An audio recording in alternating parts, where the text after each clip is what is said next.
Kay itong maga ay nakapagluto ako ng galunggong. Ang bilis siya nag-frozen kasi binabad ko siya ng tubig, guys. At ito naman yung pakbit ko. Plain lang siya, guys, pero masarap, healthy.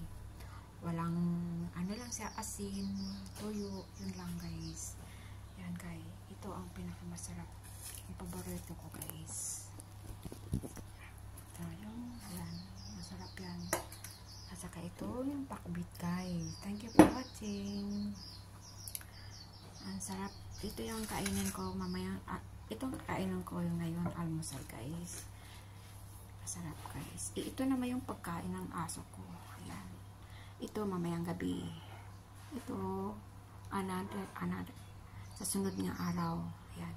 Ayan, guys. Ayan ang pagkain ng aso ko. Ito naman yung pagkain ko. Ayan. Yung aso ko, hindi nila pinapakain ng isda. Ayan, guys. Thank you for watching. Bye-bye. Please share my video and engage.